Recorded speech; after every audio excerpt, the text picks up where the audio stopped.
അമേരിക്കയ്ക്കും ഇറാനും ഇടയിൽ മധ്യസ്ഥനാകാൻ പോയ പാക് സൈനിക മേധാവി അസീം മുനീറിന്റെ നീക്കം ഇപ്പോൾ പാകിസ്ഥാന് തന്നെ വിനയായി വന്നിരിക്കുകയാണ്. പാകിസ്ഥാനെ പൂർണ്ണമായും തഴഞ്ഞ് അമേരിക്ക ഇപ്പോൾ ഇന്ത്യയോട് കൂടുതൽ അടുക്കുന്ന ഒരു ലക്ഷണമാണ് ഇപ്പോൾ ഉണ്ടാകുന്നത്. കാരണം ഇറാനും അമേരിക്കയും തമ്മിലുള്ള ശത്രുത മുതലെടുത്ത് ലോകത്തിന് മുന്നിൽ ഒരു സമാധാന ദൂതനാകാനുള്ള പാകിസ്ഥാന്റെ ശ്രമമൊക്കെ നമ്മൾ കണ്ട് ആസ്വദിച്ചതായിരുന്നല്ലോ. പക്ഷേ ഇപ്പോൾ എന്ത് സംഭവിച്ചു? ഈ കഴിഞ്ഞ ദിവസങ്ങളിൽ ഒരു അറബ് നാറ്റോ എന്നൊരു സൈനിക സഖ്യം പാകിസ്ഥാൻ ഉണ്ടാക്കിയ വാർത്തകൾ പുറത്തു വന്നിരുന്നല്ലോ.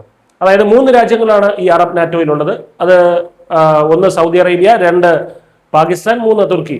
അപ്പോൾ ഈ സഖ്യത്തിലേക്ക് ഇപ്പോൾ അവർ ഇറാനെ ഔദ്യോഗികമായി ക്ഷണിച്ചിട്ടുണ്ട്. ഇറാൻ എന്ന് പറയുന്നത് അമേരിക്കയുടെ ശത്രുവാണ്. അപ്പോൾ അമേരിക്കയുടെ ശത്രു രാജ്യമായ ഒരു രാജ്യത്തെ ഇവരുടെ സൈനിക സഖ്യത്തിലേക്ക് ക്ഷണിച്ചിരിക്കുന്നത് പാകിസ്ഥാനാണ്. അപ്പോൾ ഈ സാഹചര്യത്തിലാണ് അസീം മുനീർ എവിടേക്ക് പോകുന്നത്? ടെഹ്റാനിലേക്ക് പോകുന്നത്. ഇറാന്റെ തലസ്ഥാനമായ ടെഹ്റാനിൽ ഈ മധ്യസ്ഥ ചർച്ചകൾ പുനരാരംഭിക്കാൻ വേണ്ടി പോകുന്നത്.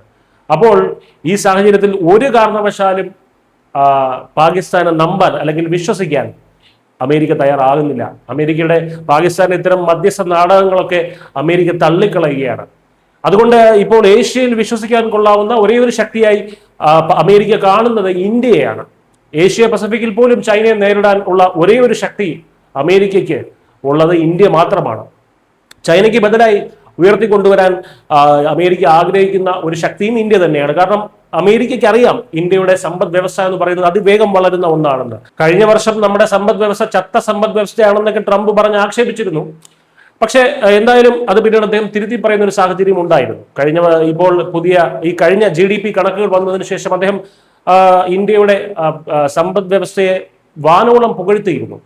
അപ്പോൾ ഇപ്പോഴത്തെ ഭൗമരാഷ്ട്രീയ സാഹചര്യം എന്ന് പറയുന്നത് ഇന്ത്യ അമേരിക്കയോട് അടുക്കുന്ന, അല്ലെങ്കിൽ തിരിച്ചു പറയണം, അമേരിക്ക ഇന്ത്യയോട് അടുക്കുന്ന ഒരു സാഹചര്യമാണ് ഇപ്പോൾ നിലവിൽ ഉണ്ടായിക്കൊണ്ടിരിക്കുന്നത്. അതിന് കാരണം എന്ന് പറയുന്നത് പാകിസ്ഥാൻ ഇറാനുമായി കൂടുതൽ അടുക്കുന്നത് കൊണ്ട് അമേരിക്കയ്ക്ക് താല്പര്യം കൂടുതലുള്ളത് ഇന്ത്യയോടാണ്. പക്ഷേ അമേരിക്കൻ പ്രസിഡന്റ് ട്രംപാണ്, അതുകൊണ്ട് നമുക്കൊന്നും പറയാൻ കഴിയില്ല. നാളെ ഈ സാഹചര്യം മാറി മറിഞ്ഞേക്കാം. ഭൗമരാഷ്ട്രീയത്തിൽ ഇതെപ്പോഴും അങ്ങനെ തന്നെയാണ്. കാരണം ഇന്നത്തെ ശത്രുക്കൾ നമുക്ക് ചിലപ്പോൾ നാളെ മിത്രങ്ങളായിരിക്കാം, ഇന്നത്തെ മിത്രങ്ങൾ നാളെ ചിലപ്പോൾ ശത്രുക്കളായിരിക്കാം. ഇതിങ്ങനെ മാറി മറിഞ്ഞുകൊണ്ടിരിക്കും.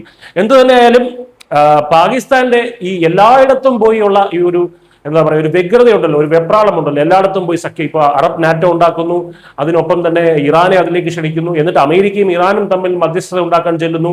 ഒരു ലക്കും ലഗാനും ഇല്ലാത്ത നയതന്ത്രമാണ് പാകിസ്ഥാന്റേത്. അതുകൊണ്ട് തന്നെയാണ് പാകിസ്ഥാൻ ഇത്തരം തിരിച്ചടികൾ നേരിടേണ്ടി വരുന്നത്.